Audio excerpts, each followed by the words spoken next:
Hello, I'd like to welcome you to this presentation of Discovering Personalities. For the next few minutes, I'll be teaching how to better understand personalities, and more importantly, how to better understand yourself and others for improved communication and relationships. Personalities over time have been evaluated by the smartest of scientists, and even today science wants to know, what makes people tick? Why do we do the things we do?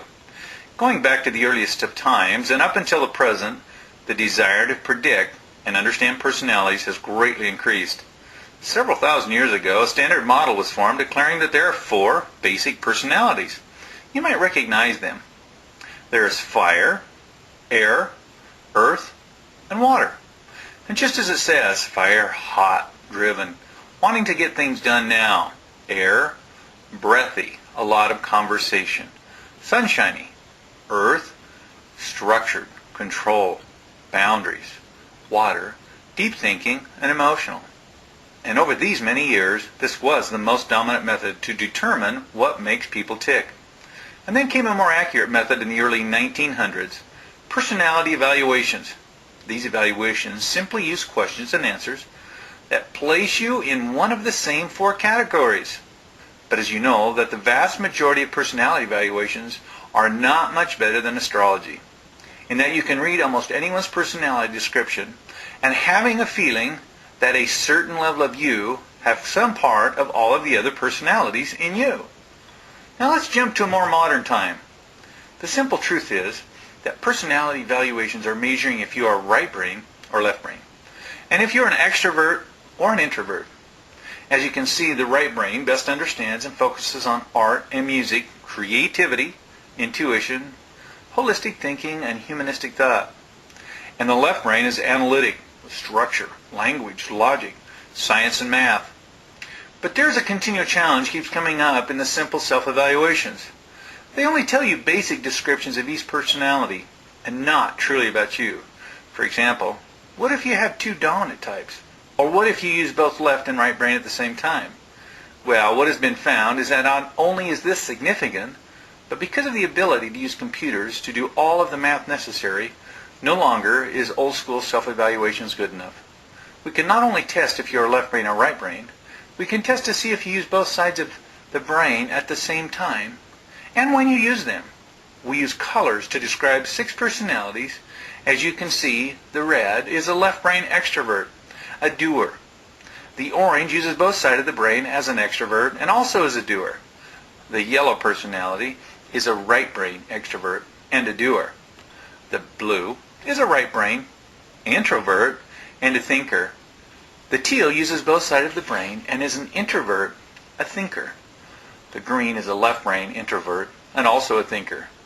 Before you make any judgments about intro or extroverts, let me give you my definition. An extrovert is making decisions while they are engaged. They are doers.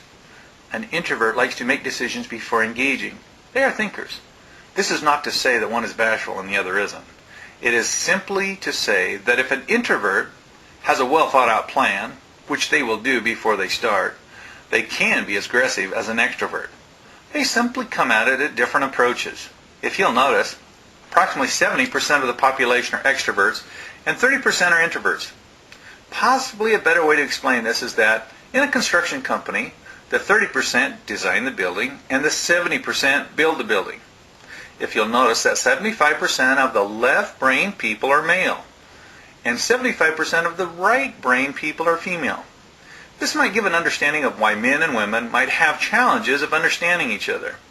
Simply said, we are commonly married to someone that we can't understand because they dominate in the use of the opposite side of the brain than we use. This could be a good description of unconditional love. To be married to someone that you simply can't understand. The colors chosen for the 6 personalities is an industry standard in the interior decorating world or the marketing world, and also fits very nicely in personalities. If you'll notice, the red is the element of fire. It has strong, passion, courage, direct, urgent. A decision maker in businesses. It's common for this personality to be managing or making decisions and running a business. The orange has a feeling of warmth, high energy, balance. They're enthusiastic, Vibrancy comes from them, and expansiveness. They're the ones that like to get things started, get things going. High energy, high output. The yellow personality is truly the element of wind. They are sunshine, have imagination, a lot of social energy, cooperation, happiness, very cheerful. These are the cheerleaders of life. The individual's always looking at the cup half full, making sure everybody knows what's going on. The blue individual, element of water, wisdom, protection, spiritual inspiration, reassurance, gentleness, creativity. These individuals are the ones that need to be needed, the feelers and lovers of life. The ones that truly have the deeper thinking skills that virtually every invention that ever was created was first thought of by a blue. The teal personality is calming. They're emotional healing, protection, refreshing, sophisticated. They are of harmony. They're always looking for a perfect solution and usually can create one. The green, the element of earth, physical healing, stability, endurance, freshness, nature, and structure. These are the individuals that keep us safe. They make sure things are going in an appropriate fashion and like to monitor and measure things to make sure the progress of everything is taking place in a safe fashion. And another limiting challenge that is present in other personality tests is they are evaluating you only in one situation. And now the real power of a new time and a new science comes to life. You have not only one personality, but three personalities that come into play at different situations. These three personalities are identified as three levels of consciousness by Sigmund Freud. Let us compare what Freud determined with some of the other scientists to discover other descriptions of the three different levels of consciousness. On the left side, Freud states the three levels as the unconscious, preconscious, and the conscious. Abraham Maslow, in the middle, developed a triangle that shows a hierarchy of needs that represent the physical needs first, then the emotional, and then the self-awareness. And on the right side, very similar, Paul MacLean also felt that there is a hierarchy of need that he references. He calls the first level of the needs the physical, that isn't controlled by the brainstem, and it's instinctive thinking and instinctive behavior. The limbic part of the brain is more emotional, and it's just above the brainstem, and the neocortex is the rest of the brain, and it controls the higher order thinking skills, more of the conscious brain. As you can see, all three reference a physical or an unconscious part of our personality, and all three reference an emotional or social part of our personality, and all three represent a conscious, creative, higher thinking brain.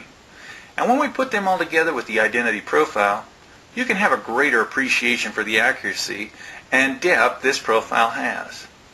You now can understand your innate personality and who you really are.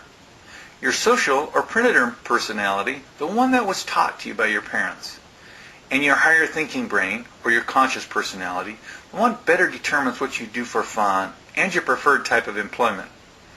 The identity profile is truly dynamic. Learn how you shift from one personality to the next and how to manage it for success. Versatile. Learn how your personality influences each area of your life. It's simple, easy to use, easy to learn, and easy to understand. The conscious is active thinking at the highest level of satisfaction. The subconscious is a learned response, a social interaction. The innate is core motivation. It's truly your inner feelings. Again, I would like to congratulate you for finding one of the greatest resources you could ever use for self-discovery, romance, self-leadership, or team leadership. Thank you for visiting our website. My name is Jeff Allen, founder and inventor of the Identity Profile.